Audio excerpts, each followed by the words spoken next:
Buenas noches, hermanos, para todos.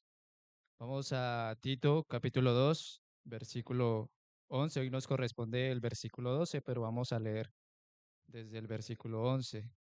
Dice, porque la gracia de Dios se ha manifestado para salvación a todos los hombres, enseñándonos que renunciando a la impiedad y a los deseos mundanos, vivamos en ese siglo sobria, justa y piadosamente, aguardando la esperanza bienaventurada y la manifestación gloriosa de nuestro gran Dios y Salvador Jesucristo, quien se dio a sí mismo por nosotros para redimirnos de toda iniquidad y purificar para sí un pueblo propio, celoso de buenas obras. El Señor bendiga su palabra. Nuevamente vamos a orar. Padre, Dios del cielo, venimos delante de ti en esta noche reconociendo que tú en tu gracia nos enseñas, pidiéndote, Señor, que nos enseñes a renunciar a la impiedad y a los deseos mundanos. Pero no solamente eso, sino que nos enseñes diariamente a vivir sobria, justa y piadosamente delante de ti, recordando el Evangelio y la gracia que fue manifestada hacia cada uno de nosotros. Por favor, guíanos, por favor, danos sabiduría. Señor, no está en nosotros, en nuestra propia fuerza, en nuestra propia sabiduría, en nuestras propias capacidades. Eres tú el que enseñas y eres tú el que llegas a los corazones, el que llegas a las almas. Que seas tú hablando, Señor, que seas tú hablándome y hablándonos el día de hoy a través de tu palabra. En el nombre del Señor Jesús. Amén. Muy bien. La clase pasada de Tito, el hermano César nos explicaba muy bien el versículo 11. Nos decía que la gracia de Dios se ha manifestado para salvación a todos los hombres. No se manifestó solamente para salvar a los escogidos, sino que su gracia está al alcance de todos. Jesús murió por todas las personas. Obviamente cada persona tiene la decisión de acercarse a Jesús y creer en Él. Eso fue lo que nos enseñó el hermano César. Y algo que me llamaba la atención de este versículo 11 es que se ha manifestado. No es que la gracia de Dios empezara en cierto momento, sino que siempre estuvo desde la eternidad pasada en el corazón de Dios. Pero esa gracia tierna se manifestó, se dio a conocer con la aparición de nuestro Señor Jesucristo. ¿Cierto? En Juan 1 dice que por medio de Moisés llegó la ley, pero por medio de Jesucristo vimos la gracia y la verdad. Él hizo manifestar el corazón del Padre. Entonces, muy bien. Eh, Estaba pensando en algo en el versículo 11 y muchas veces decimos, el Señor me salvó y amén por eso, porque me salvó de una terrible condenación, me salvó del fuego eterno, del lago de fuego que nunca se apaga. Pero ¿de qué Él me está salvando en el presente? Muchas personas dicen que el Señor me salvó, pero en el presente viven como si Dios no los hubiera salvado. Y aquí en ese pasaje de Tito vemos el Evangelio en el pasado con la obra de Cristo, en el presente cómo nos capacita, nos enseña. También vemos el Evangelio a futuro, cómo Él va a llegar por su iglesia y nos va a transformar y estaremos con Él para siempre. El versículo 11, pensando en el presente, empieza con 12, empieza con esta palabra, enseñándonos. Me llamaba la atención esa palabra. ¿Qué quiere decir esa palabra? En el griego, en el original, significa educar, significa formar, instruir, criar, criar como un hijo. No solamente se limita a transmitir información, sino a criar como un hijo. ¿Y cómo uno cría un hijo? Me imagino que los que son padres y madres saben muy bien, ¿cierto? No solamente es transmitiendo o información, a veces es necesaria la disciplina, a veces es necesario el ejemplo. De muchas maneras se educa y se instruye a un hijo. Pero también esta palabra enseñándonos tiene una connotación muy fuerte y da la connotación de algo más severo, de algo más fuerte como disciplinar, corregir. Y creo que una palabra que se acerca al significado es entrenar, algo que nos entrena.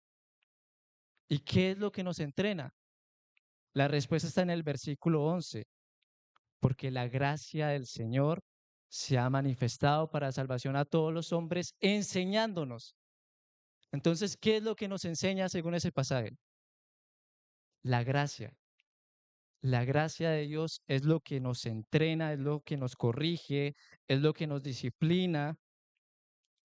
Ahí no dice porque la ley, ahí no dice porque el temor, ahí no dice porque las buenas obras, aunque hacen parte del proceso. Ahí dice la gracia se ha manifestado. Y esa misma gracia que me salvó es la misma gracia que en el presente, en la vida práctica, me enseña y me corrige. William MacDonald dice, la misma gracia que me salva también nos instruye en la escuela de la santidad. Esa misma gracia que me salvó de manera inmerecida es la misma gracia que en el presente me da el poder para transformar, para transformarme, para cambiarme, para renunciar a aquello que está mal. Esa misma gracia que me salvó en el pasado de la condenación del pecado, de la culpa del pecado, me salva en el presente del dominio del pecado sobre mí. El solo hecho de que la gracia sea un don inmerecido, que sea el favor de Dios hacia nosotros y que nos muestre y que nos dé la seguridad de que Dios es propicio a nuestras rebeliones, no quiere decir que usemos la gracia como licencia para seguir pecando, en ninguna manera. Eso no nos enseña la gracia. Y en la época de Tito había una corriente filosófica llamada el gnosticismo, que era una plaga en aquella época y decía, bueno, Cristo ya pagó por todo y como Cristo ya pagó por todo y lo espiritual es lo bueno y lo carnal es lo malo, entonces yo puedo seguir pecando y seguir haciendo las cosas mal, porque Él ya pagó por todo. Era una corriente filosófica que usaba la gracia de Dios en vano, como pretexto y como licencia para hacer lo malo. Y en la actualidad está esa tendencia de utilizar la misericordia de Dios, la gracia de Dios, el favor de Dios como licencia para yo seguir pecando, para seguir cometiendo pecado. Y muchas veces nosotros como cristianos podemos caer en la trampa de Satanás que nos susurra, hazlo, comete este pecado, porque de igual manera Dios te va a perdonar. Y es cierto, pero no te habla de las consecuencias, no habla de que el pecado rompe tu comunión con Dios. Muchas veces caemos en la trampa del diablo. Hagamos este pecado, cometamos esto, porque igual Dios me va a perdonar, como dicen por ahí, el que peca y reza empata. No, eso no nos enseña la gracia. Vamos a leer algunos versículos en Romanos, capítulo 6.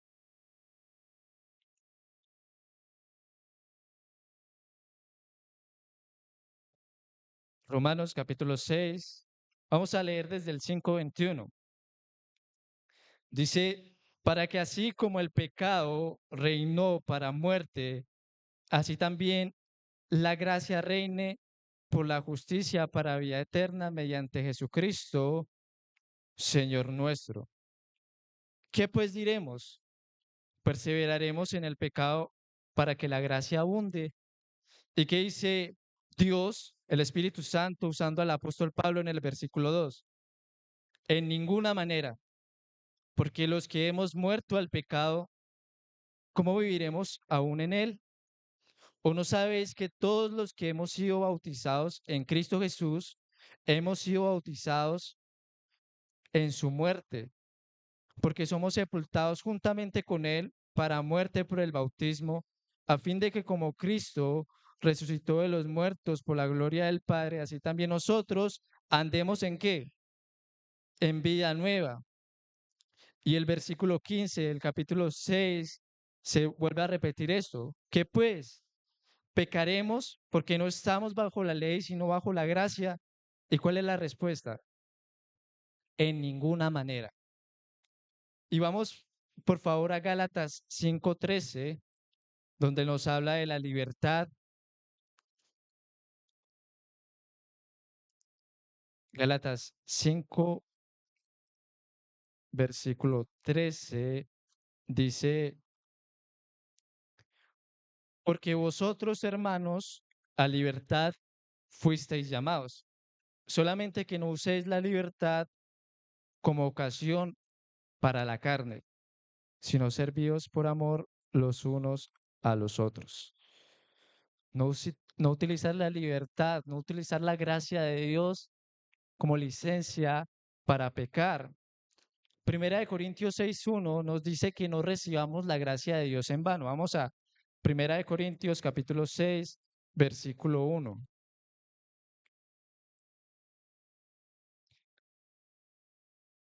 Dice, creo que es segunda.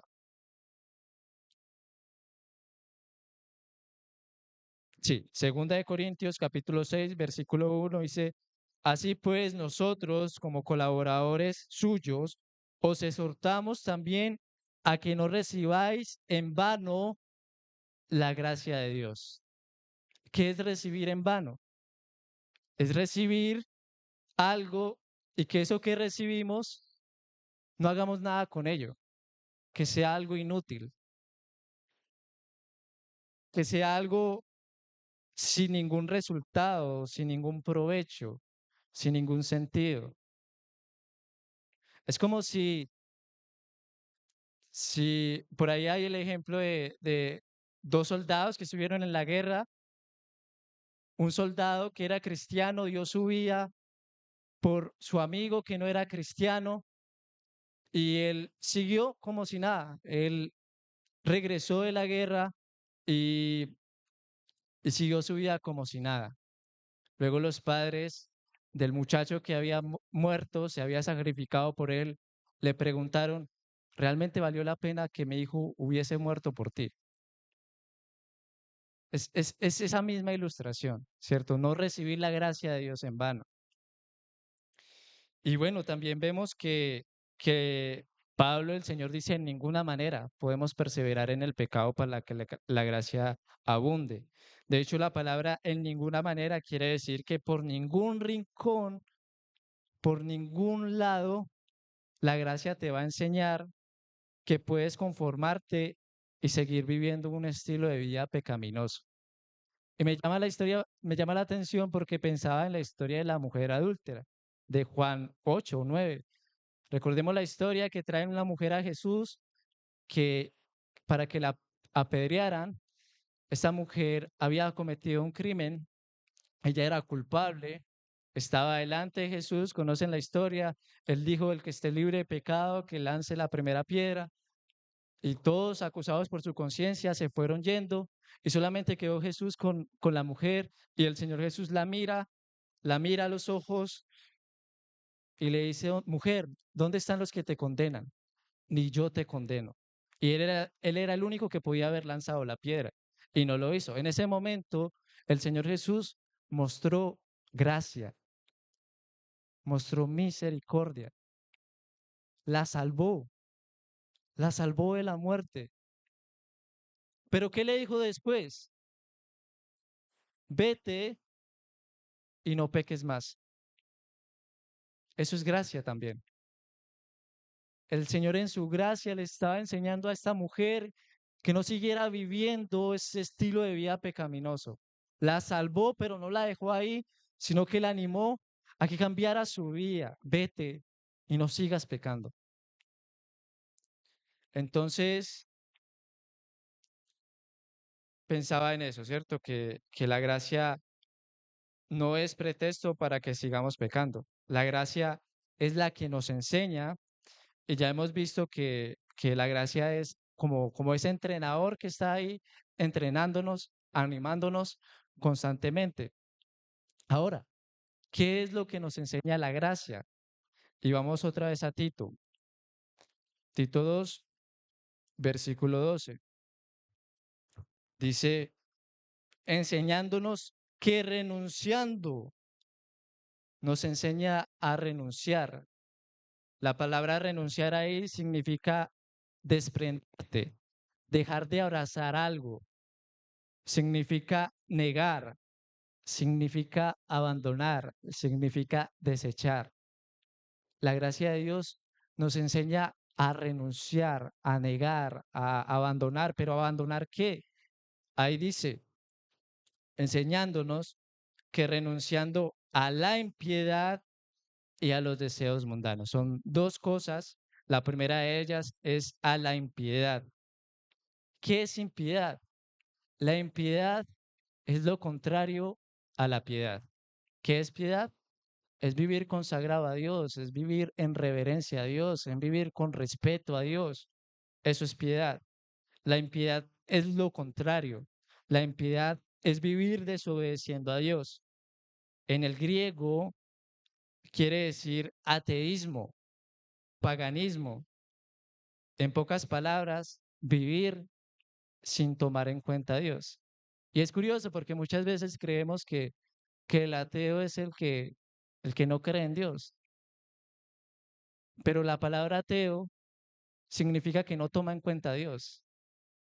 Y muchas personas andan por ahí diciendo, yo creo en Dios, pero viven como si un Dios todopoderoso y santo no existiera. Muchas veces nosotros nos mofamos de que creemos en Dios, pero pregunta, ¿Dios es el Señor de tu vida? ¿Dios es el primero a quien consultas cuando vas a tomar alguna decisión, cuando vas a orar, cuando vas a orar por los alimentos? Pones a Dios en primer lugar. Eso es piedad. Y la impiedad es lo contrario, es no tener en cuenta a Dios en las áreas de mi vida. Y aquí dice que la gracia de Dios nos enseña eso, a desprendernos de ese estilo de vida que busca desobedecer a Dios, que busca no tomar en cuenta a Dios. Yo debo tener en cuenta a Dios en cualquier área de mi vida, en cualquier decisión, en cualquier momento, debo estar pensando en Él. Eso es impiedad. Y yo ponía ahí como que yo debo renunciar a ser el Señor de mi propia vida y dejar que Cristo tome el control de mi vida. Debo renunciar a la impiedad todos los días. Debo negarme a mí mismo y tomar mi cruz cada día y seguirle. Pero no solamente eso, no solamente nos enseña a renunciar a la impiedad, sino que también nos enseña a renunciar a los deseos mundanos. Aquí la palabra deseos es la misma palabra que se utiliza en Santiago, capítulo 1, cuando se habla de las concupiscencias internas que nos seducen a pecar. Pero aquí dice deseos mundanos. ¿Qué quiere decir eso? Pues que en el mundo, las personas que están en el mundo, que habitan el mundo, tienen deseos pecaminosos y es el común denominador del mundo. Vamos por favor, pero antes de ir a este versículo, cabe recalcar que Dios, cuando nos creó, Dios hizo todo perfecto y Él puso en nosotros buenos deseos, deseos legítimos. ¿Qué pasó con esos deseos?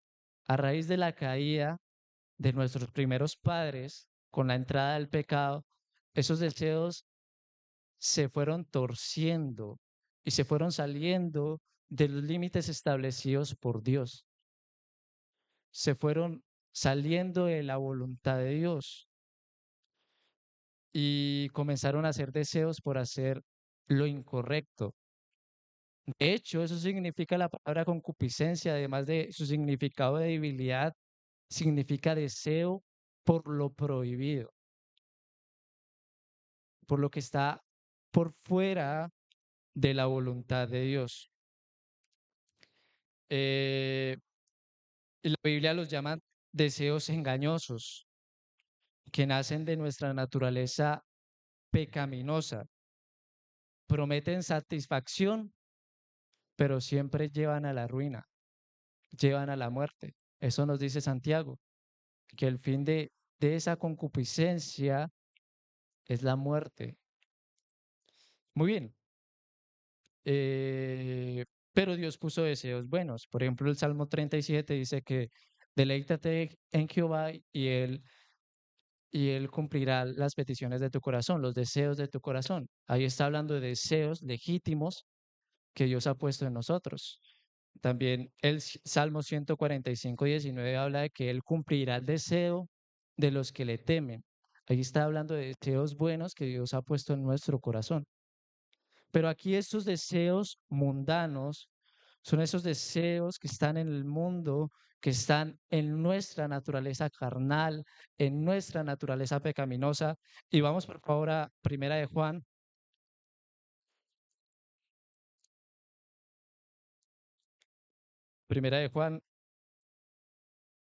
capítulo 2, versículo 15. Dice,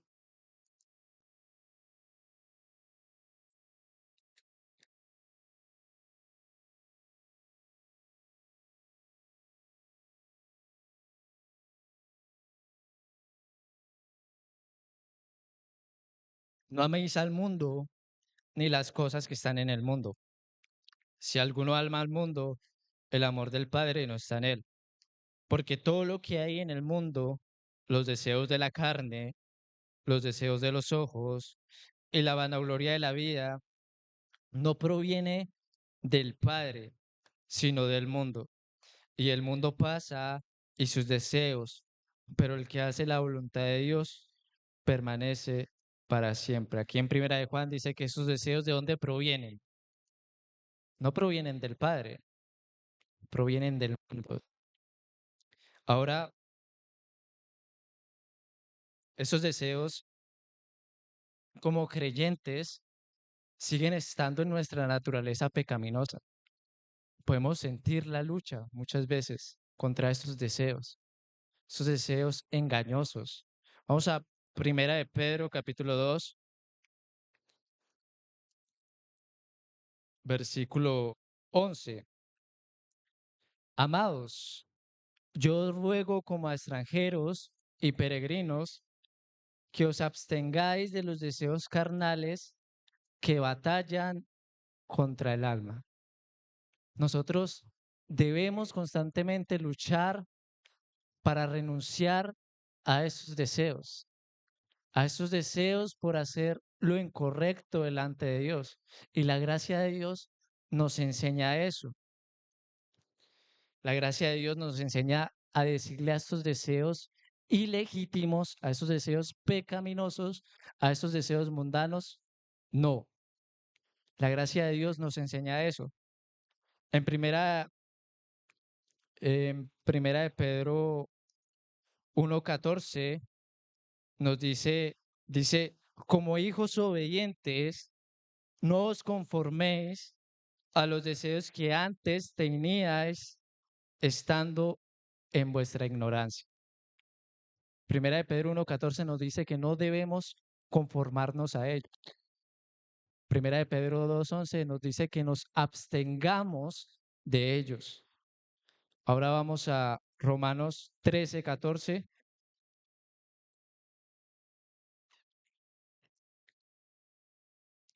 Dice, sino vestidos del Señor Jesucristo y no proveáis para los deseos de la carne. Romanos 13:14 nos dice que no debemos proveer. ¿Qué es proveer? Alimentar. No debemos traerle mercado a nuestros deseos de la carne. Van a estar ahí. Martín Lutero dijo una vez que No podemos impedir que los pájaros vuelen sobre nuestra cabeza, pero sí podemos impedir que hagan nido en ella. Y no debemos alimentar esos deseos. Muchas veces no vemos victoria frente a alguna lucha espiritual, frente a algún pecado, porque los estamos alimentando, porque estamos alimentando más la carne que el espíritu, porque estamos proveyendo más para la carne que más para el espíritu. Aquí Romanos dice que no debemos proveerle. También Gálatas 5:16 nos dice que no debemos cumplirlos, no debemos satisfacerlos. Vamos a leer Gálatas 5:16. Digo pues, andad en el espíritu y no satisfagáis los deseos de la carne, no satisfacerlos, no cumplirlos. Cuando estén ahí, yo debo abstenerme y no debo dejar que esos deseos engañosos me dominen. Pero Efesios 4:22 nos dice que debemos despojarnos, desarraigarnos de ellos. Vamos a Efesios 4:22 y voy a leer desde el 17. Esto pues digo y requiero en el Señor que ya no andéis como los otros gentiles que andan en la vanidad de su mente, teniendo el entendimiento entenebrecido, ajenos a la vida de Dios, por la ignorancia que hay que en ellos hay, por la dureza de su corazón, los cuales, después que perdieron toda sensibilidad, se entregaron a la lascivia para cometer con avidez toda clase de impureza. Mas vosotros no habéis aprendido así a Cristo, si en verdad le habéis oído y habéis sido por él enseñados conforme a la verdad que está en Jesús.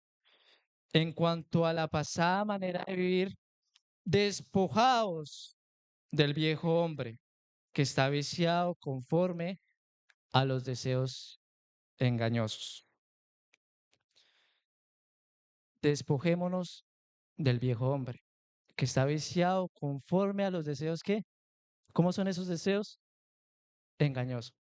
Efesios nos dice que nos debemos despojar de eso. La gracia de Dios nos enseña eso. Pero Colosenses va más allá. Colosenses capítulo 3, versículo 5. Colosenses dice que los matemos.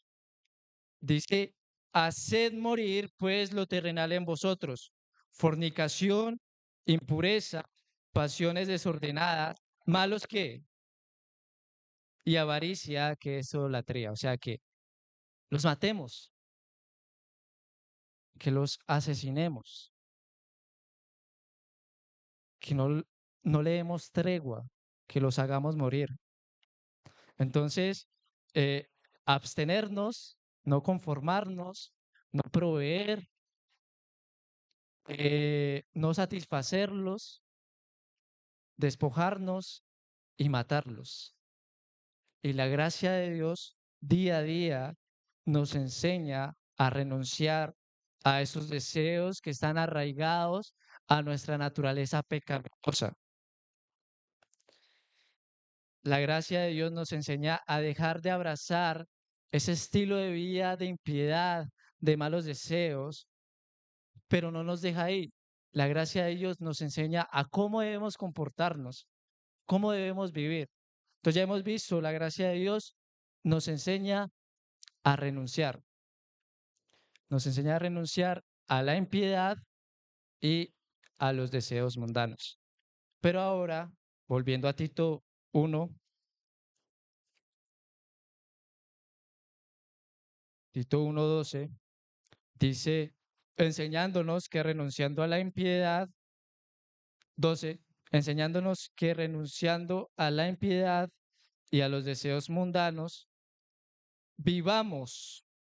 Nos enseña a renunciar, a dejar de abrazar ese estilo de vida pecaminoso, pero nos enseña a vivir abrazando a Cristo, abrazando el estilo de vida que agrada a Dios. Dice que vivamos en este siglo, en este mundo, en este presente, sobria, justa y piadosamente. O sea, no solamente te enseña a renunciar, sino también te enseña a cómo debes de vivir.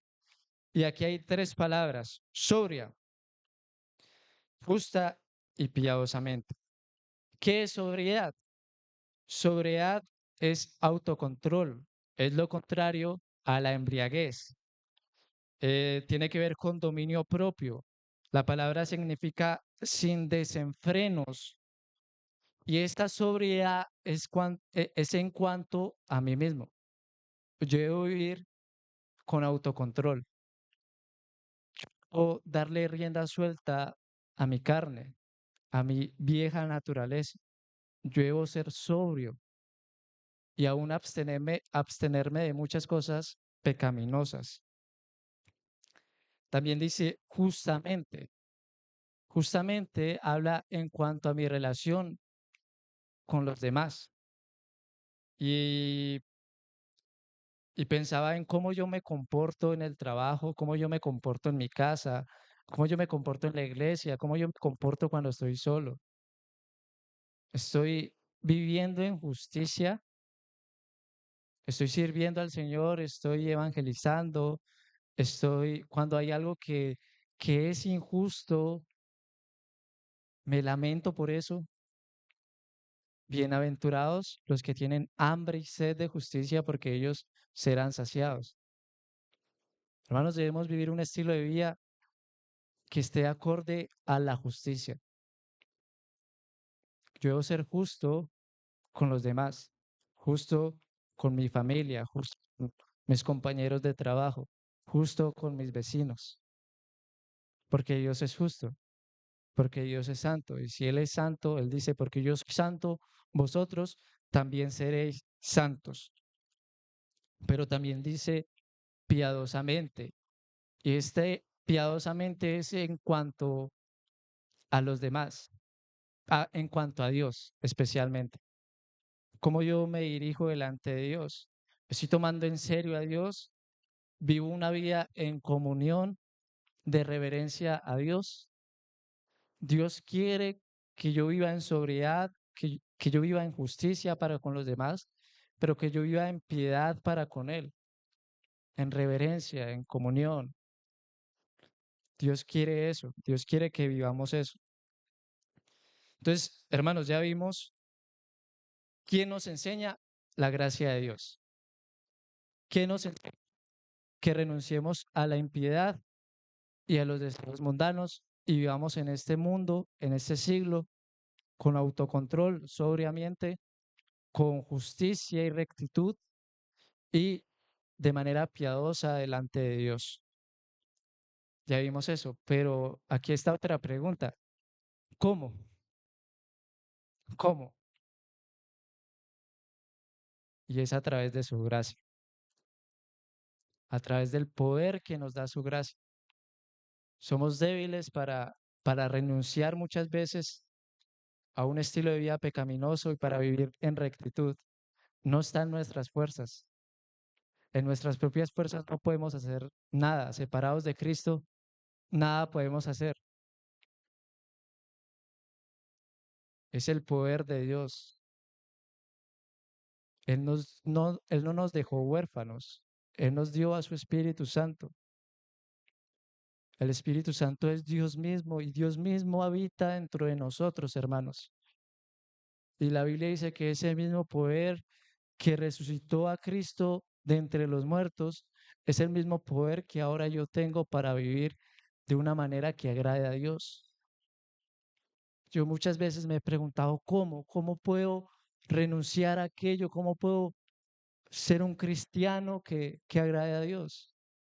Y la respuesta está en el poder de Dios, en la gracia transformadora de Dios. Hermanos, el Señor constantemente dice, fortaleceos en el Señor y en el poder de su fuerza. Esfuércese en la gracia que es en Cristo Jesús, dice segunda de Timoteo o primera. ¿Y qué quiere decir esforzarse en la gracia? Que no dependas de ti mismo, depende de Dios. Debemos ser pobres en espíritu, en el sentido de que yo no tengo las capacidades, yo no tengo la fuerza para poder vivir de esa manera. El único que tiene la fuerza y el poder es Dios. Pablo le decía al Señor cuando sentía el aguijón en su carne que, que él había rogado 3 veces que lo quitara, pero el Señor que le respondió, bástate mi gracia, que mi poder se perfecciona en la debilidad. Y es que la gracia no solamente está para enseñarnos, sino que está ahí, acompañándonos a nosotros en el proceso. La Biblia la llama como la multiforme gracia de Dios. El favor de Dios se manifiesta de diferentes maneras, recordándonos la obra de Cristo, Cristo, lo que hizo el Evangelio. El Evangelio nos recuerda que Dios está a favor de nosotros, que nada nos podrá separar de su amor, de que Él está ahí. L- ¿Cómo puedo hacer esto? Pues la gracia también la Biblia lo llama la palabra de su gracia, que constantemente me enseña, me ha dado el Espíritu Santo, ya lo hemos visto. También la gracia nos disciplina, nos exhorta, nos anima en amor, como un entrenador hace con sus jugadores. Un entrenador disciplina a sus jugadores, un entrenador anima a sus jugadores, los exhorta, los grita. Debes dejar esto y te acompaña en el proceso. Esa es la gracia de Dios. Pero también Dios ha dado medios. Pienso en que podemos hoy en día entrar en el trono de la gracia libremente, en cualquier momento, en cualquier lugar. Antes debíamos ir a Jerusalén. Ahora, en ese tiempo, todos aquellos que reciben a Cristo como Señor y Salvador son templos del Dios viviente y en cualquier lugar, en cualquier momento puede entrar al trono de la gracia, el lugar santísimo, para alcanzar socorro, para hallar misericordia. Eso dice la Biblia en Hebreos, pero también nos da la posibilidad de congregarnos en una iglesia local donde hay hermanos, donde se ejercen diferentes dones, donde somos un solo cuerpo y donde si un hermano cae, ahí está otro hermano para levantarlo. Eso es gracia que te enseña a renunciar a aquello que está mal y a vivir de una manera piadosa. Ustedes, hermanos, que son miembros del cuerpo de Cristo, hacen parte de la multiforme gracia de Dios. También eh, levantándonos cuando fallamos. A veces fallamos, a veces caemos y pensamos que es el final, pero ahí está la gracia de Dios que te sigue levantando, que te sigue enseñando, renuncia a la impiedad y a los deseos mundanos y vive de manera justa. Pensaba aquí en una historia que compartía con alguien esa semana y es que en 1929 la Universidad de California en Estados Unidos se enfrentó con otra universidad y un muchacho, un joven, un jugador de la Universidad de California, interceptó un pase en, en fútbol americano. Era un partido muy importante. Interceptó un pase, pero se confundió y corrió en la dirección opuesta. Dice, un compañero lo tacleó justo antes de que anotara un touchdown, o sea, un autogol contra su propio equipo. En el medio tiempo, cuando se acabó la primera parte, pues los jugadores comenzaron a preguntarse dentro de sí qué haría el entrenador con ese muchacho que actuó locamente, que se confundió y iba a anotar un autogol. El muchacho estaba en un rincón con la toalla sobre su cabeza y estaba llorando como un bebé. El entrenador sorprendió a todos cuando dijo que los mismos jugadores que comenzaron el primer tiempo iban a seguir en el segundo tiempo. Y todos salieron, todos fueron, menos el muchacho que había fallado, el muchacho que casi hacía el autogol. Y el entrenador lo miró y lo llamó.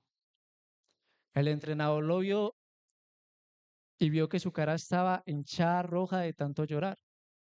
El muchacho le dijo al entrenador, entrenador, lo he arruinado todo, he fallado, decepcioné a la Universidad de California, me decepcioné a mí mismo, me he arruinado yo mismo, no puedo hacerlo, no sé cómo hacer para enfrentarme a la multitud que tal vez no quieren verme, no puedo hacerlo.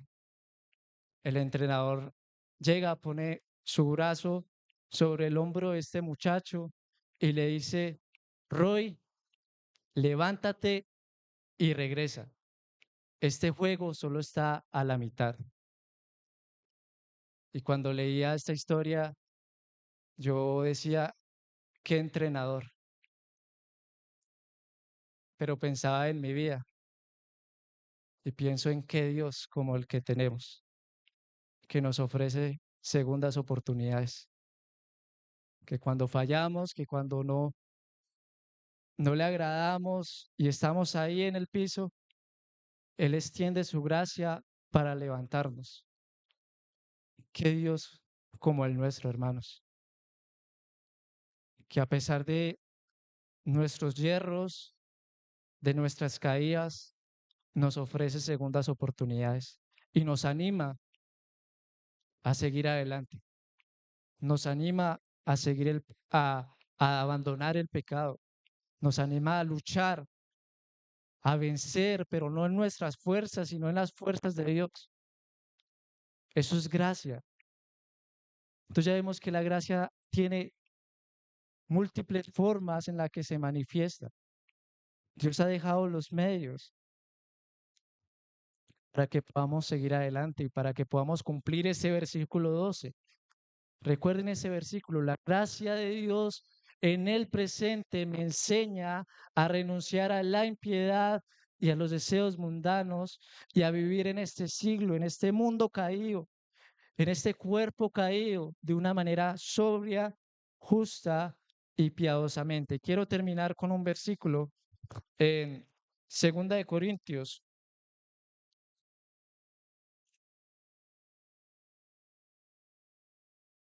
Segunda de Corintios capítulo 5, versículo 14. Porque el amor de Cristo nos constriñe, pensando esto, que si uno murió por todos, luego todos murieron, y por todos murió, para que los que viven ya no vivan para sí, sino para aquel que murió y resucitó por ellos. Que la gracia del Señor nos ayude a poder poner en práctica este versículo, hermanos. Vamos a orar. Señor Dios, Padre amado, Rey del universo, necesitamos tu gracia, esa misma gracia que nos salva, es la misma gracia que hoy nos entrena, que hoy nos capacita, que hoy nos educa, que hoy nos disciplina, que nos exhorta a seguir adelante. Y gracias, Señor, porque en tu gracia algún día volverás por nosotros. Padre, gracias, por favor, que podamos vivir este versículo, que no podamos, que, que en ninguna manera recibamos tu gracia en vano, que si tú moriste por nosotros, nosotros nos armemos del mismo pensamiento y muramos a nuestro yo para agradarte y honrarte en todo, Señor. No está en nuestras fuerzas, lamentablemente somos polvo, Señor. Nada podemos hacer sin ti y es en tus fuerzas, Señor. Reconocemos como iglesia que necesitamos tu poder, tu gracia para seguir adelante. En el nombre de Jesús. Amén.